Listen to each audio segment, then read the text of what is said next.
Welcome to the Totally Awesome Fishing Show, and this week I'm going to be doing an LRF video. For those that don't know, that's light rock fishing.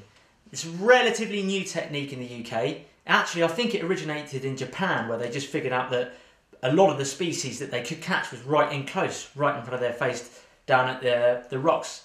So it then moved over to Europe. I think the French got involved in it, and then being the Brits, we ended up last, I think, doing it, but it's now becoming really popular in the UK. It's basically ultra light gear. Some of you old school fishermen think, you know, like it's light gears. You've got, you know, your lure rods and things like that, and your big lures. But this is actually super light. So we're talking, I mean, this is a 7-foot rod here with a casting weight of 1 to 8 grams. That is tiny. Tiny little 1000 size reel here. I've got 6-pound braid on the line with a 4-pound fluorocarbon link, about 4 feet long probably. Lures we're using, tiny little things, little 2-inch jelly worms almost, with a jig head there that's about a gram. I mean, it is peanuts. That's a size 10 hook. Really small. The aim is that you catch the species that you wouldn't really know that are normally there, right down in the rock pools and things like that. Now recently I took a trip down to Dorset, where there's some really good rock marks. I went with my girlfriend Emmy and her little sister Beth, who's 8 years old, so she's brand new to fishing. This was her first time sea fishing. I didn't give them the LRF gear to start with, just because it gets quite technical sometimes, and I didn't want her either breaking the rod or losing my favourite lures.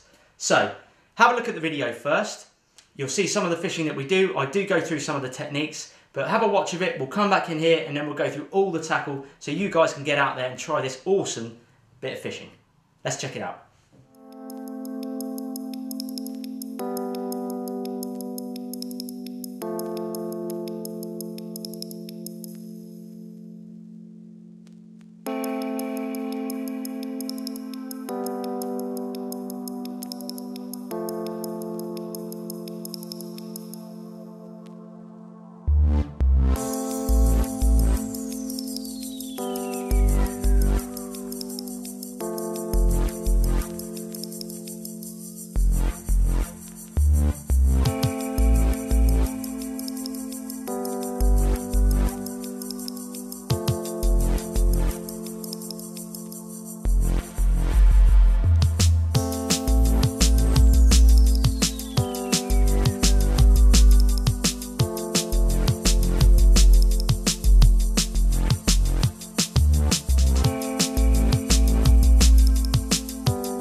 There you go, right, hold on, you got to press the top button really hard. Hold on, let me do it, ready? You'll hear a beep, wait, you won't see anything.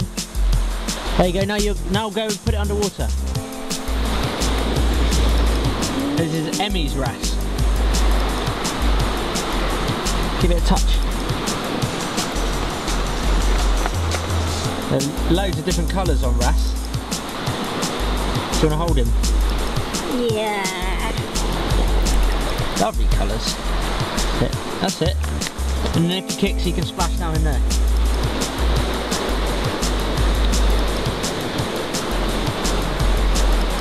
Okay. Little mouth. They do have baby little teeth in there. Do they? Yeah, they're really small. You won't be able to see them though. It spikes me. Squeeze him and he won't spike you. And Emmy is in. On the ragworm. Whee! Oh, it's the one we just threw back. Yeah. That is different. Lovely Definitely colours in these different. fish. That's on a bit of ragworm there, you can see coming out his mouth. Can you see it, Beth? Yeah. It's almost the size of your face, Beth. At least you look better than he does. Yeah. I think he's a bit big for your bucket though, Beth. Can we free him now? Yeah.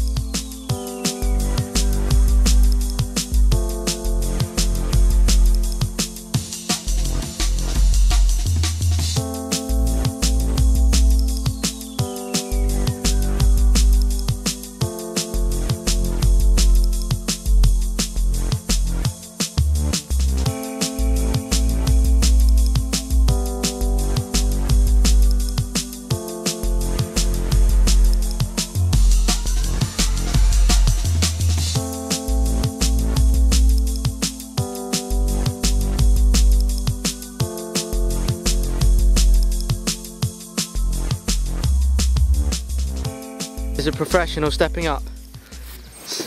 Here she goes. It's Ronaldo. Yay!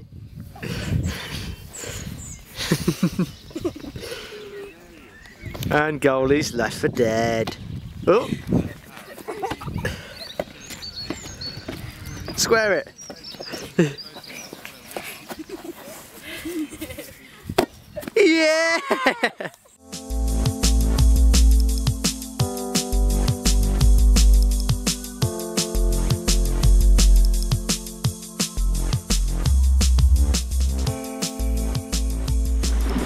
Right, well, we're here at our secret location. We've actually done a video here before. What I'm going to be using, I've got the little Rockfish Revolution, the 1 to 8 gram casting weight rod here, really lightweight, and I've got a little 3 gram jig head there with a small, these are little, I get these from Tronics again, they're actually UV, so they glow in the dark, these little pink worms. I can't remember the name. I'll try and get a shot of them for you later. The reason I've gone for 3 grams is a bit heavier than I'd normally use for the LRF, but it's because we're high tide at the moment, so there's still a good volume of water pushing in. I think we're coming to slack water soon, so I'm just going to stick with a heavier weight to begin with, and then as it gets down and dies down, that's when the rest really starts to come on the bite. Then I'll probably downsize that a bit smaller.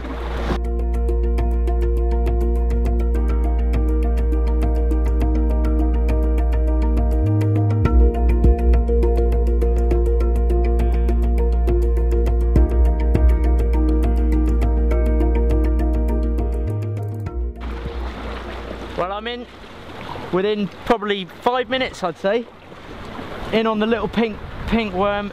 It had a few nibbles, but there we go. You see the pink worm nicely hooked. That's a little size 6, by the way, with a 3 gram jig head. Nice little Ballon wrasse there on the light gear. This is a small 1000, I think, size reel.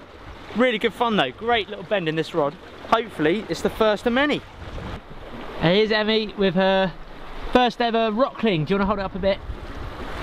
There we go. Look at that chubby little thing. Chuffed with it? Yeah. What was it Better on? than nothing. Just a ragworm. Ragworm, and you've got a little, what sort of rig? I've just done the basic hook and a weight. Just a ledger rig. It's slippery. Yeah. Leading on you. Yeah. It's like an eel, isn't it? It is, yeah, very similar. Very similar. But hopefully it hasn't got teeth because I'm going to take the hook out. It's taking it quite deep. Another one to add to the list.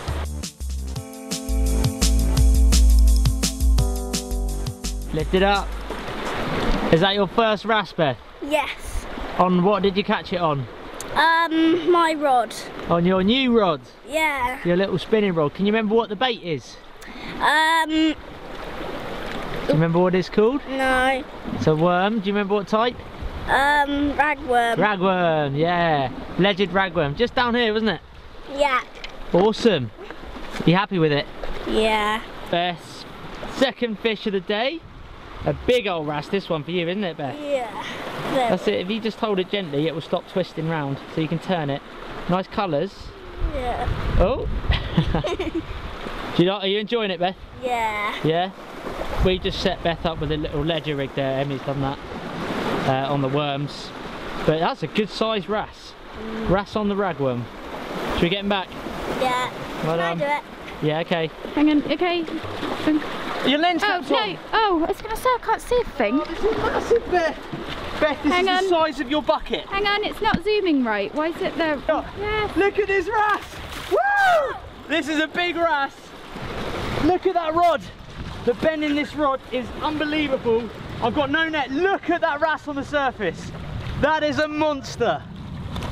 I'm not going to be able to lift this up. Oh, he's going for the weeds again.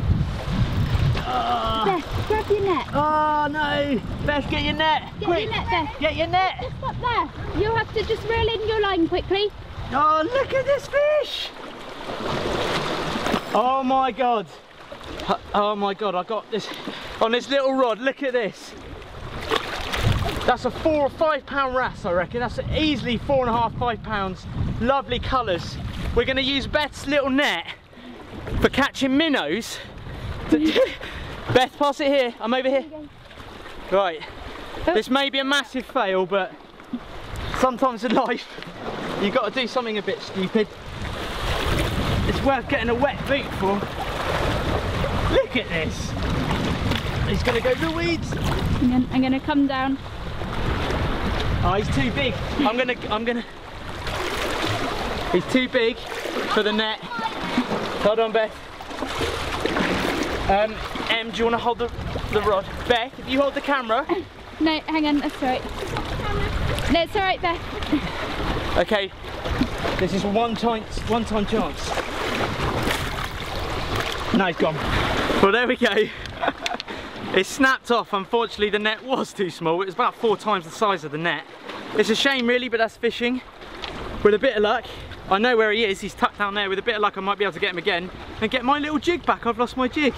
But what a fish. Absolutely maxed out this rod.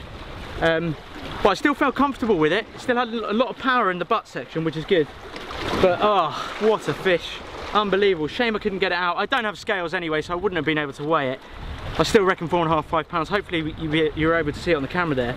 But what an incredible fish. Absolutely huge. Oh well, let's get back out, let's get another one. We saw earlier that absolutely gargantuan wrasse I had. Easily my PB wrasse, without a doubt. Absolutely stunning fish. Real shame that we lost it. I lost it down the leader trying to pull it in. It just kicked right at the last minute and popped. In hindsight, should have walked it round probably to the shallow end, to the shallow sort of into the bay. But that thing was just digging for the weeds all the time. And on this light tackle, you know, I mean, it's a great sport. Absolutely love this little rod here. It was absolutely folded double. At one point, I thought it was going to snap, but really, really good fight. And obviously, it just goes to show fish like that, the 6 pound braid, 4 pound fluorocarbon mono, they can handle it. So it's, you know, we didn't underestimate them at all. Really, really good, strong tackle. But I've got the yellow one here. Really, really good actually. They've got a little split in the tail there that's got a good action, and the tiny jig heads are brilliant. You need to be, when you're fishing these, ideally you need to be fishing vertical and having contact with them all the time. And it's kind of a slow. There's different methods of doing it. I know the purists out there, the LRF purists, are probably set in their ways on certain ways you can do it. But at the end of the day, it's a bit of trial and error. That one I got that big fish cast out. I let it sink about 2 or 3 feet. Shut the bail on, went to lift, and it was straight on it. And a big fish like that you'd think would inhale a lure this size, but luckily, I mean, because of this fine braid and everything, I felt it straight away in contact, nicely hooked in the lip. So there's different sort of techniques you can use, lifting and raising the rod slowly. There's little tweaks and twitches, which I find works quite well. When you first get lures like these and stuff like that, it's good to watch them in the water, just watch their action, get used to it. Try some slow sink and draws. Then try some small tweaks and let it sink. Often they'll get it on the drop, which is what I think that big one did. Bright bit of pink come out the sky right on its nose, snap, it had it. So I guess the tip is to experiment a lot with the way that you retrieve. These obviously aren't going to cast miles, but I'm not looking to cast miles. You know, 20 yards max is where I'm looking to cast. Most of the wrasse we've been catching are all straight down from the rocks. Wrasse like those big steep rock faces. They like deep holes and deep gullies, and they like living on the edge of kelp, because that just tends to be where they hang out. So dropping down deep.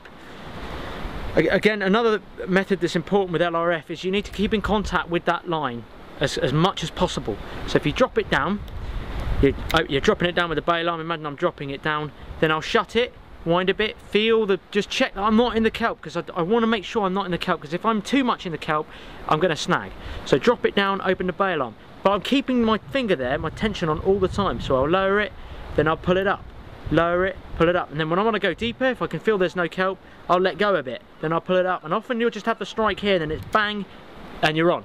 So experiment around, try different things, try different lures. For me, it's been pink today, but again, could be the sunlight, could be the state of the tide. We've been fishing the ebb tide now, so we're getting close to slack tide. But you know, you got to experiment with these things. Make sure you keep a mental record of it in your head. I know a lot of my wrasse fishing's been really good when it's been on the ebb tide and 2 hours before slack tide. So you know, but then I've just caught that massive wrasse right on the flood, at the top of the flood tide. So you've got to keep thinking putting a little story together. You're almost making a mental diary, a mental note of things. Always keep track of your fishing when you're doing it, because it just helps expand your knowledge, and that, you know, it gives you a greater chance of catching fish in the future. So we're only going to, it's about, what is the time now? We're looking at 20 past 4 now, so we've been here a good 6 hours. We're going to probably give it another hour or so. There's only so much an 8-year-old can take with fishing, but she's loving it. She's caught a good few wrasse. She's not been doing the LRF technique just yet, just because of the snags really. I think I might take her around the piers and things like that where there's a bit more control. But we'll give it probably an hour or so here. Sunlight's still quite high up in the sky. I noticed wrasse, again, do like to feed when it's sunny, so keep that in mind. Again, another mental note that I take is that when it is sunny, they do tend to bite better. So we'll give it an hour, see how we go. We've got another hour walk back anyway, and then a half an hour drive back to the campsite. But it's been a really good day. Bit gutted I couldn't get a photo of that fish for you, but hopefully you guys could see it on the camera. I know it's a bit blurred there. I think the moral of that one is don't give women the camera.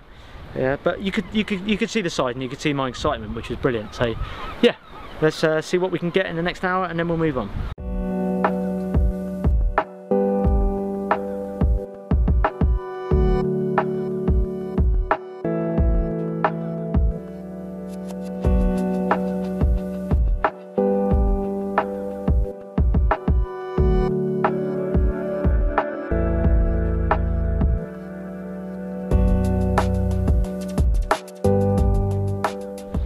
Emmy's on to second wrasse. No, I haven't had a wrasse today. I only had yeah, you had the rockling, didn't you? Look at that rod though. Careful, get the line, get the line. Hang on, I'm more worried about my rod. Yeah, that was lovely. Bring him up. Again on your little ledger rig, isn't it? Yeah, that's going well today. And I did a bad one as well, because I actually did the line, the hook line longer than the weight line. That's not too bad, at least as long as it's away from the lead, that's the main thing. Lift him right up. He's a big one. That is. Not as big as your one you had earlier, oh, no, nowhere near as big. Look at the colours in it though. He's probably, what, a third of the size of your one? Yeah, that other one was a big one. Shame we lost it, but we got it on camera, a bit blurred, but it doesn't matter. That's a nice fish though. Yeah. We love this spot, don't we? Yeah. And little Bess over there. Yep, she's fishing. Hello. Hopefully the fish are on the bait. Yeah, hopefully they're on the bite. We'll get on some the bite, more. Sorry, yeah, not the bait. Well, bait or bite, doesn't matter. No. We'll have them. Let's get it back. Yeah.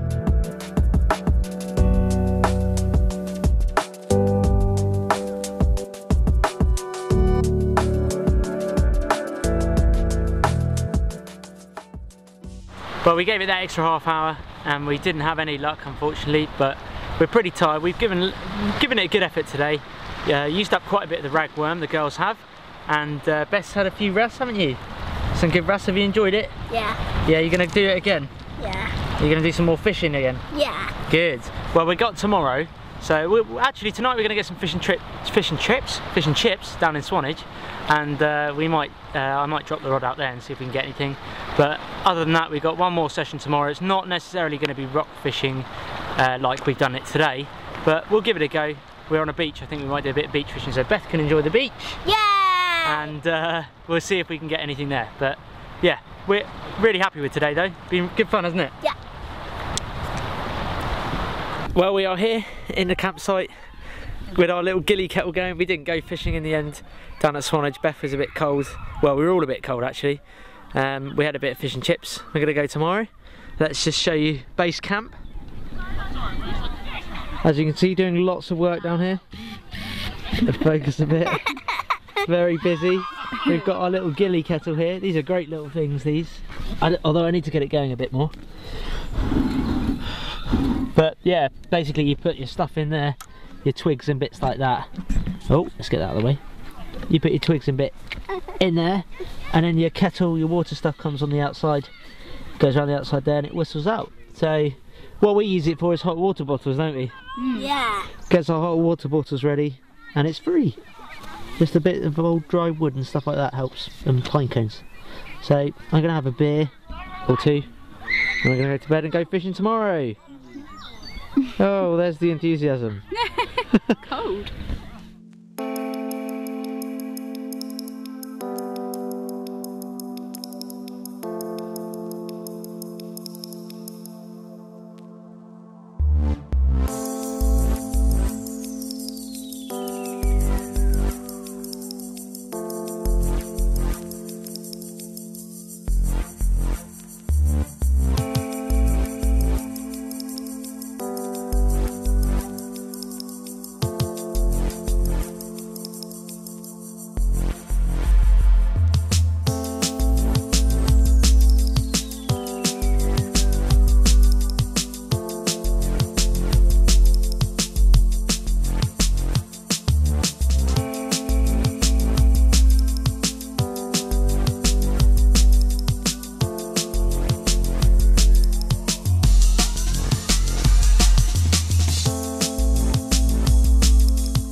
stroke it? Do you stroke fish? Do you stroke fish? Beth does when we catch them. Yeah. Best in again, number 8, yeah? Yeah. Swing it in. So lift it up. That's it, fine. Now walk backwards. Get it over, that's well done. Number 9 for Beth. Do you think you're going to go for 10, Beth? Yes. Swing it in over here. Hurrah. And Em's in again. I'm getting thrashed here. It's a ladies' It's day a better today. sized one. It definitely is. Look at that. Another wrasse. Not as big as the ones yesterday, but Oh, but decent size still. yeah. Happy with it? Yeah. How many have you had today? Not sure actually. You've had more than me. You both have. I need to up my I've game. caught him. Well, I hope you enjoyed that little video. I actually caught my PB wrasse. Unfortunately, we didn't get to weigh it, and it just popped off there on the hook. But what a fight. Really good scrap and an absolute buzz, especially when you catch fish on lures. There's nothing quite like it. Now, I said we'd come back into the room, we'd go through the gear that we're using. So this, again, little 7'3", ultra light, 1 to 8 gram rod. That's all I'm using.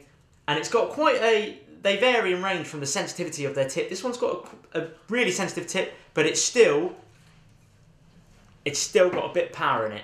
So light, sensitive tip, bit of power in it. It's almost like a quiver tip, really. You've got little bits of green on the ring guys there just to help you. And then the reel, tiny little reel, 1000 size reel, loaded with 6 pound braid. It's yellow braid. Don't ask me why. I think yellow braid apparently is just quite good for this sort of fishing. The reason I'm using the braid, it's a personal preference whether you use braid or mono. The reason I'm using it, just because of that bite sensitivity. There's no give in it. You can really feel those light taps. So you're always connected to that lure. Then I've got a 4 pound leader, about this long, which I'll show you in a minute how to tie. It's important. The reason I use the fluorocarbon, braid is not good on rocks. We're rock fishing. If the braid rubs on those rocks, it just snaps. It's not very good abrasion resistant. So that's why I've got the fluorocarbon leader, just to help that if I do snag or rub against those rocks, I know I've got a bit of give with that fluorocarbon. Now let me show you the knot we use to tie that fluorocarbon to your braid. Now this is the knot I've used to tie the two lines together. It's a Jimmy Albright. It's called the Albright Knot, invented by Jimmy Albright, a Florida fisherman who showed this great knot on how to tie lines of different diameters together. Now I've left the tag ends on that knot. It looks a bit messy, but I've left the tag ends on that knot purely so that you can see it, because it's such a small knot. This is my 6 pound braid here. As my 4 pound fluorocarbon, you could just about make out if it flashes in the light there on this side. So normally I would cut the tag ends a lot smaller than that, but just for the sake of the video so you guys can actually see this knot, that is the Albright Knot. Now I couldn't show you how to tie this with the lines of this diameter because they're so small, it's almost impossible for our camera to pick it up. So there's a link in the corner now, in the corner of your screen. If you click that link, that will take you to Graeme, who will be showing you how to tie the Albright Knot, and he's using much thicker line, brighter colours. It's a really good beginner's guide to tying the Albright Knot. So click on that, have a watch, and then come back to this video and I'll go through more of the rig with you. So we've told you how to tie that fluorocarbon leader to your main line, your braided main line. Now this is the end tackle, this is the business end. This is a tiny, now I was using 3 gram ones, jig heads, in the video, purely because it was quite high tide still, the sea was pushing quite a lot. I wanted a bit of a heavier lead. Now this is the tiniest of tiny. This is a 1 gram jig head there, 1 gram, and a size 10 hook.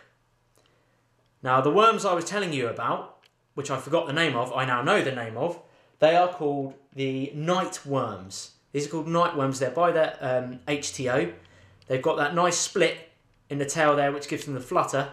They're ribbed as well, so there's lots of vibration. And this was the one, the killer one that day, the pink one. So that's the one I caught my PB wrasse on.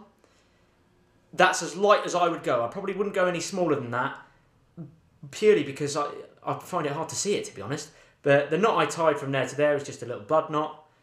And they come in different sizes, obviously, different colours. The good thing about these is that they're actually UV. So they, on a bright sunny day, which is good for wrasse fishing, when it goes down into dark kelp, these actually glow up. They glow.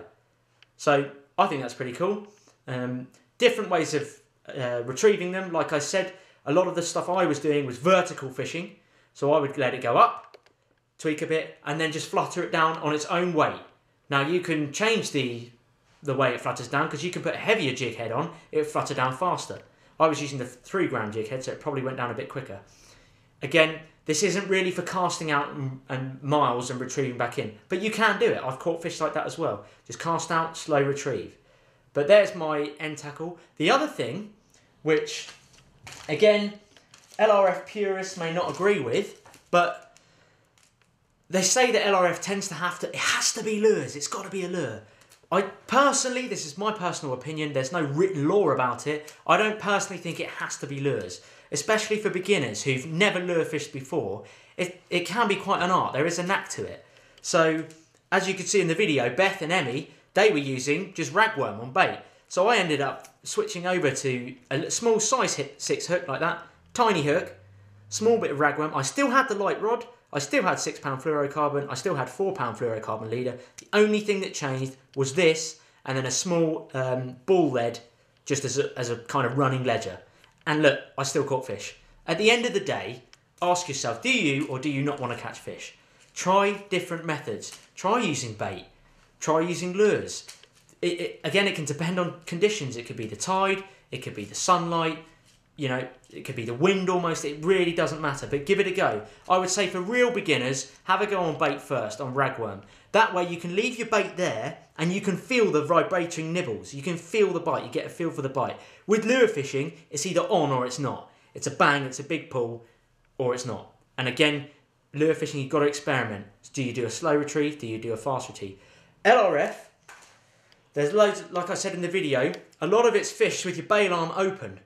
So you raise your, you drop your lure down, open your bail arm, let it flutter down, stop it, raise your rod slowly, let the lure flutter down on its own weight, let it out a bit deeper, stop, raise it, and then often you'll feel it on the drop. So you'll feel that tug, shut the bail arm and you're on.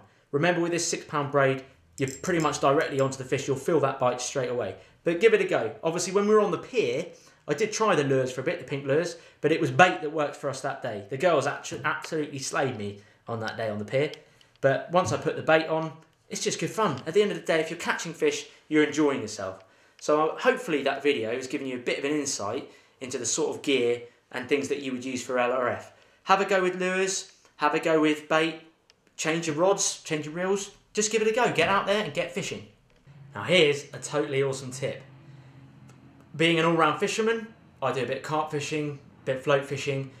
If you want to, and to save you changing your jig heads all the time, get a split shot. So that is a AAA split shot there. You can just pinch that onto your line and it helps. Look, there's double the weight of that lure then. So I've kept my lure size, I've kept the same hook size, same jig head. All I've done is added a bit of extra weight. I can pinch it, I can take it off simply. Just put my nails in there, pop, off it comes, and then we're back to that. Really good tip is, you know, just keep some split shot with you. It's a good idea, helps you saving time with having to cut the line, retie the knots and everything like that. And another tip is, when you go to, if you are looking to cast a bit further, and you want your lure to, because when you cast further, you'll be, bear in mind, you'll always be direct with this jig head. Now this can get tugged into the weed because you're fishing, you're trying to get deep, but when you fish further, it's harder to fish vertical. You're going to fish more horizontal. So what you could do is again use the split shot, slide it up your line further. That's again about 4 foot away. Now, if you imagine, this is going to be my fishing line joined to my rod up here. This lead's going to sink, but it's going to tow wherever this lead is at that height. Just behind it is that jig head there. So I'm going, as I cast out far, I'm still almost fishing vertical because I'm fishing tight to that lead, and this is clear of the weeds then. It's just another tip you can try at different lengths. There's loads, it's an endless world out there. There's lots of stuff you can do. Hope you've enjoyed the video. Stay tuned to the Totally Awesome Fishing Show.